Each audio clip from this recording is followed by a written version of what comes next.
Tonight, the superintendent of the local school system is talking about alleged racial harassment in her district. It is in response to Boston 25's Crystal Haynes reporting about a 13-year-old in Watertown Middle School who claims she's being harassed by her classmates and has been called racial slurs for months. Since our first story, parents and former educators came forward with their own accounts, and concern in the community has been growing. And tonight, new details as Crystal gets answers from the superintendent.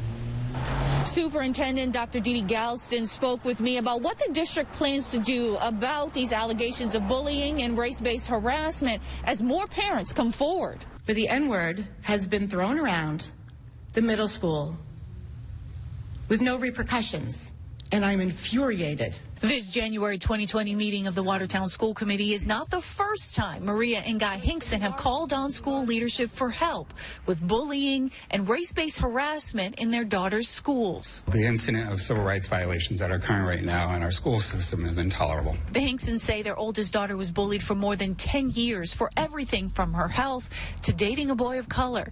They tell me the district failed to act to protect her, and they're failing to act to protect kids like 13-year-old Layla Mawanda, who told Boston 25 last month she fears for her safety after experiencing race-based harassment at the middle school. People are constantly feeling as if they're just not going to be helped. What I'm looking for, and I think what most parents are looking for, is an action plan, movement, something to say, hey, listen, we recognize that there's a problem. Do you believe that racism is an issue in the Watertown public schools? I believe that systemic racism is an issue in the school institutions across the country, and I don't think that Watertown is necessarily exempt. I certainly believe that we've seen examples of, race-based incidences with our students. In this exclusive interview, Superintendent Dr. Deanne Galdston tells me with remote and then hybrid learning, reports are down for in-school bullying, but cyberbullying remains a concern. I asked about current discipline for students accused in these incidents. What's the policy that's on the books here? The goal is to end the behavior.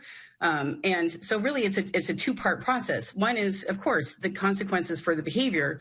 But beyond that, it's how do you restore, the sense of being part of the community and, how whatever happened violated those core values that we have. Galdston tells me the district's existing equity leaders team and anti-bias coalition is looking to modify the ELA curriculum and create a district review board that includes students and members of the community to better respond and educate about bullying and race-based harassment.